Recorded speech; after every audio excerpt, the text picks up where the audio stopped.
All right, good afternoon. So, this whole week, oh, there you go. There's a rainbow on the farm. Yeah, there it is. All right. We just had a very short rain shower. Hey, Esther.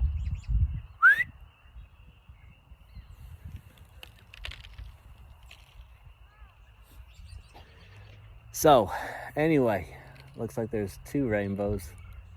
Nice. Anyway, there was a brief rain shower, but this entire week we have been out here planting onions. I've got 8 beds, and I'm hoping that'll fit them all in. I almost think the onion people sent me more onions than I ordered, which is not a bad thing. I'll take more onions. They're a good crop to grow and definitely to sell. But anyway, I figured I'd hop on today and do a short video on how we plant the onions. So as you can tell, this field was disced, and then we came in with a bed maker and made plastic raised beds with plastic mulch covering the beds.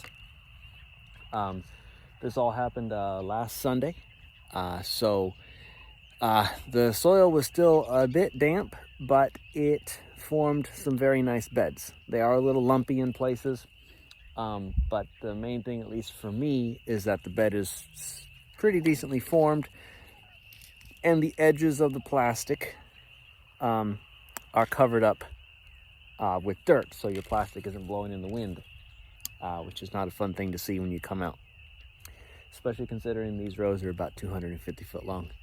That's not a fun job. Anyway, so this apparatus down here is called a broad fork.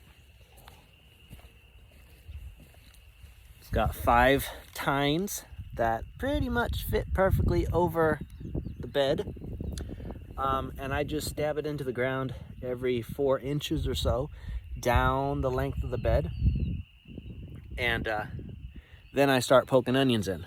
So the onions, they come in bundles like this. So having to do this one-handed, so I just break them off and stick them into the holes that I've made. Sometimes the plastic beds, I say sometimes the plastic on the bed, it isn't as firm as I would like it to be, and it'll raise up and bury the onions under it. Now that's a pain to try to pull these onions out of these holes. So if I see that happening in a place, I just grab a clod of dirt and drop it on top of the bed, and that anchors the plastic down so it does not bury the onions. Farming is a lot of work as it is, and I'm all about making it be less work if at all possible. So I get these onion plants, I order them from Dixondale Farms. They're a farm in Texas. I've been getting these onion plants from them for years now. I'm doing yellow candy, red candy, Texas early white, and there's another one, a Highlander, I think it is, just as an experiment to see how it does here. But yeah, so as you can tell, the planting of the onions is relatively easy. It's not a hard job, although I will promise you your back will be screaming at you when you get done planting like this. I use a broad fork because it pokes a very small hole, relatively speaking, into the plastic. We have a lot of buttercup that grows in this field, and I hate dealing with it, and it can be a real pain in onions and strawberries. So the smaller the hole, the better. Once the onions are planted, I've got drip irrigation run under these beds. With as much rain as we're getting, I have not turned it on, and I don't think I'm going to need to for the next little bit. Need to let things dry out some. The beds with the plastic on them, you know, they keep the moisture for longer, intact moisture under the bed. So the plants, especially with the rain we've been getting, they're going to be doing just fine to get their first start in life. So onions are a relatively fast growing crop. I plant them now. I got these the week of Valentine's. So I plant them the second, third, sometimes even into the fourth week of February. And by around the beginning of April, I have got green onions that I can harvest.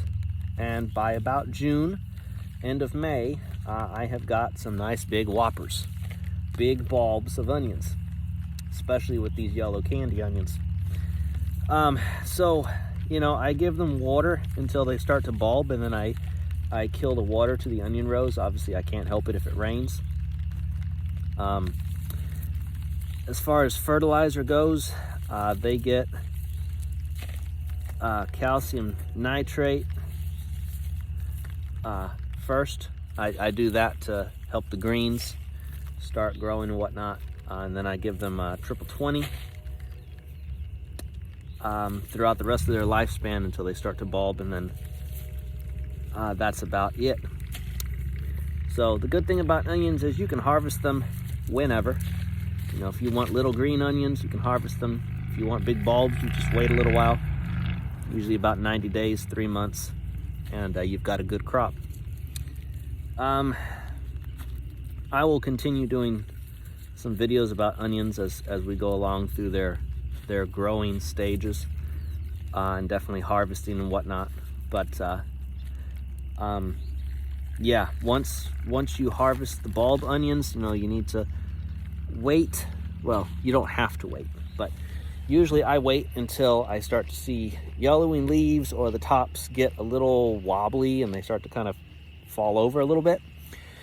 And when that happens, I know I gotta harvest quickly, because the tops are starting to rot, and that rot will go down into the bulb if I don't get them harvested. So harvest them, and I put them in a dry place. If I have an unused high tunnel, that's usually a good place for them to dry for a week or so. And then I come through and I chop off the tops, and then I've got my bulb onions. All the onions I'm planting, they have a storage lifespan usually of like 3 months, maybe 4 months or so. So yeah, then I turn around and I try to sell them just as quick as I can. That's my goal with all of my produce. I don't want to keep it around, I want to move it. So anyway, yeah, that's what's happening on the farm this week. I'm hoping Sunday we'll be able to finish planting. We'll see. It goes relatively fast, but I still have a lot of onions to plant, so we'll see how it goes. But anyway, thanks for joining me today. If you have any questions, drop them in the comments. Thanks.